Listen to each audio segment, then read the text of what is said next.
Caitlin Clark to the New York Liberty? Confirmed? You guys? The image that set basketball Twitter ablaze was taken in the tunnel beneath Barclays Center. In it, Indiana Fever guard Caitlin Clark, street clothes on because of the groin strain that has kept her out since early July, shares an easy laugh with New York Liberty head coach Sandy Brondello and franchise cornerstones Breanna, Stewart, and Sabrina Ionescu. It is a WNBA team that have been very, very, very much in, they made it clear that they want Caitlin Clark, or they're eventually going to want Caitlin Clark. Along those lines, they made it very, very clear. And that team is the New York Liberty. And today, we have just seen the New York Liberty players, after the game, meeting up with Caitlin Clark. It is Stewie, it is Sabrina Ionescu, there is Sandy Brondello. And by the way, Stewie is not leaving New York the rest of her career. That is one thing that I will be 199. Also visible in the group is Clark's longtime agent, Erin Kane. The Fever had just dropped a 98-77 decision, their second straight loss to the defending champions, and yet the tone of the huddle felt anything but somber. A camera phone click later, the snapshot was circulating on every social feed. Within minutes, the question was everywhere.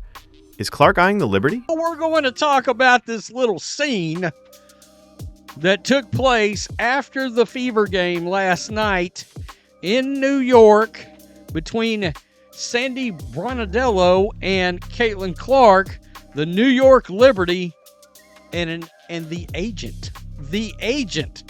That is what makes this so interesting. Before we dive into what that photo may or may not mean, it helps to lay out the basic facts. Clark is in the second season of her 4-year rookie-scale contract. Under the current collective bargaining agreement, the Fever hold a team option for 2028 and can also exercise the WNBA's core designation twice after that, giving Indiana substantial leverage to keep her deep into the decade. Free agency mechanics can change if the next CBA rewrites the core rules, but as of today, the earliest path for Clark to sign elsewhere without Indiana's consent would be 2029.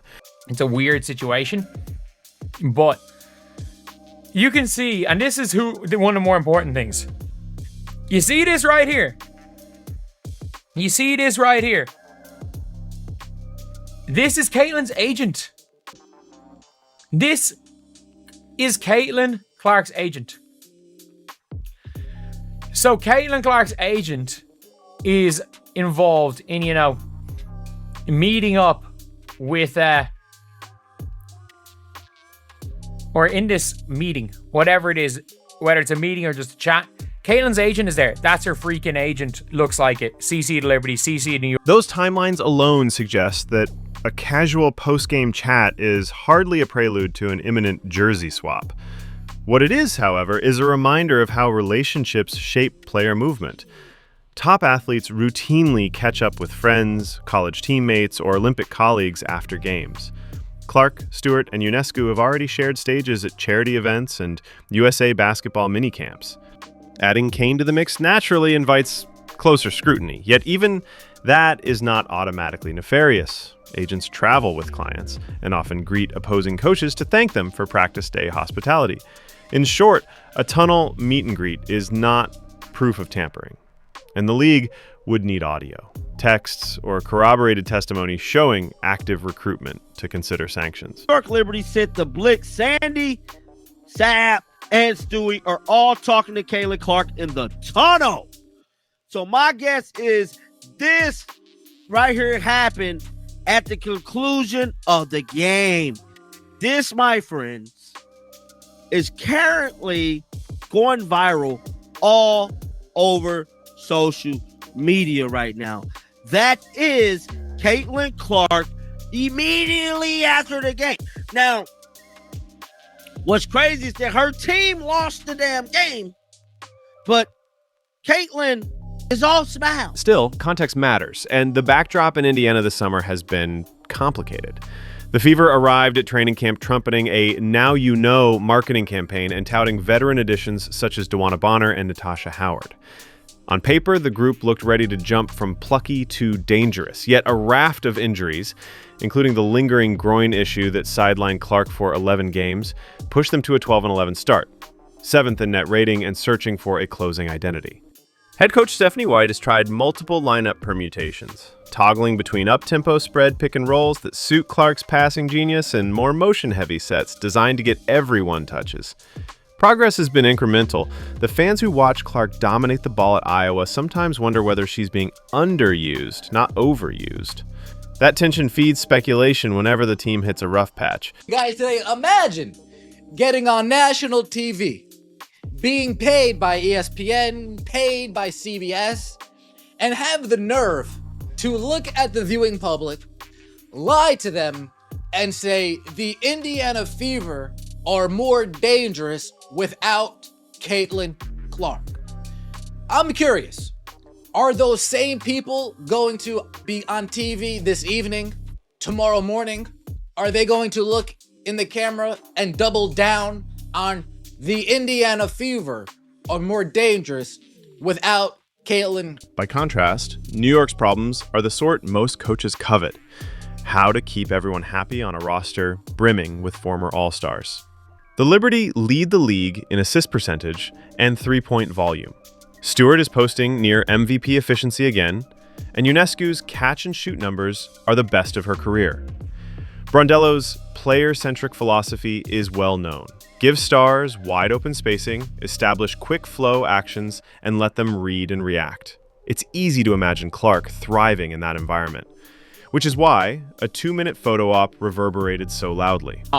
But the Liberty have shown her love. We've seen that as a bit of a theme. There was the moment between Stewie and Clark when Clark came back from injury the first time. And then there were some nice words. I missed the moment myself of them posted up there for a second. But there were some nice words from Liberty coach Sandy Brondello that I did capture. The social media response followed predictable lines. Liberty fans giddily dropped photoshops of Clark in seafoam green. Fever diehards reminded everyone that Indiana can match any future offer. Neutral observers chuckle at how quickly a single frame can morph into a full-blown rumor cycle. Even mainstream outlets ran splash headlines before noting several paragraphs later that no official inquiry had been launched. This is how it starts in sports. This is how it starts in the NFL. This is how it starts in the NBA. When you start seeing the wheels in motion, there's signs. There's signs before eventually a player gets traded. A player eventually marks their next destination. The Indiana Fever, you're on notice. You're on notice. You better recognize what you've got going on, the asset in front of you, and you do whatever you have to do to correct what is happening.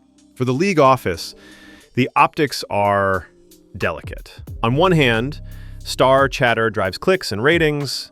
On the other, competitive balance remains a core talking point for Commissioner Kathy Engelbert, especially after the Las Vegas Aces forfeited a 2025 first-round pick for impermissible benefits 2 years ago. That discipline signaled a willingness to act, and it lingers as a cautionary tale for every front office. The Aces saga was more cut and dried than a hallway hello. Investigators unearthed concrete evidence of extra contract payments, but the precedent underscores that tampering accusations are taken seriously. I think there is a 50-50 chance Caitlin Clark leaves Indiana after a rookie season. No, after rookie season, after rookie contract is up. Because I have a feeling that with all the restricted free agency and everything, I think they're going to try to get rid of all coring out of the CBA. I don't think coring is going to be a thing. I don't think coring is going to be a thing in the CBA. And obviously, look, you're going to have to core players. And they're going to have to core Aaliyah a year earlier than Caitlin. And if they're scared Aaliyah's going to leave, and if they're like, oh, we want to core and trade Caitlin, then Aaliyah leaves for nothing. And Caitlin leaves for nothing. So it's a bit of a weird one. Zooming out, it is worth asking why the possibility of a Clark to Liberty partnership sparks such strong emotions. Partly it is the allure of a super team. Stewart, Ionescu, and Jonquil Jones already form an elite core.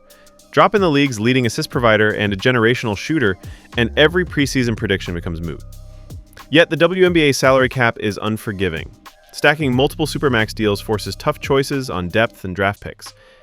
Even if Clark eventually reached unrestricted free agency, fitting her into the Liberty's books would require meticulous planning, not a casual chat 30 minutes after a mid-July regular season game.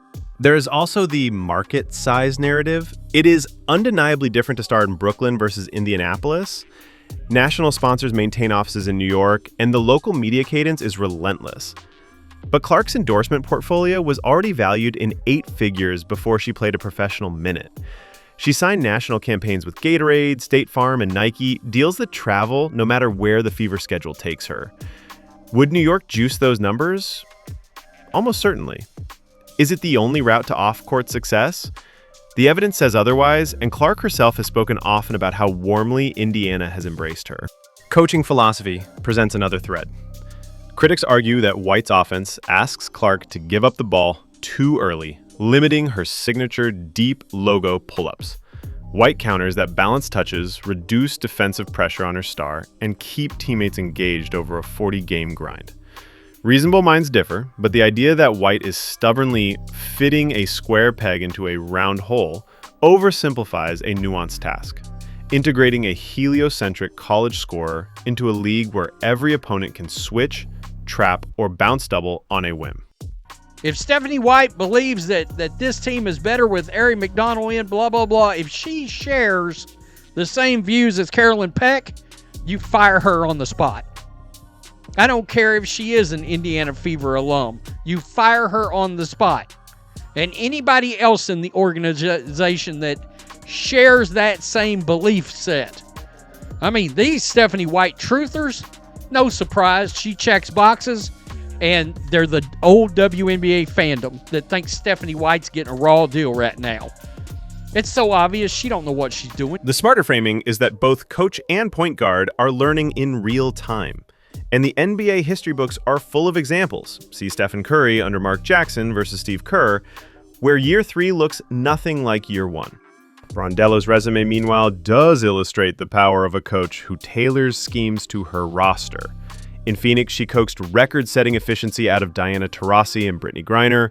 In New York, she has layered Stewart's Swiss Army knife skill set onto Ionescu's off-ball gravity. If Clark's camp views system fit as paramount, the Liberty will naturally rank high on any theoretical wish list.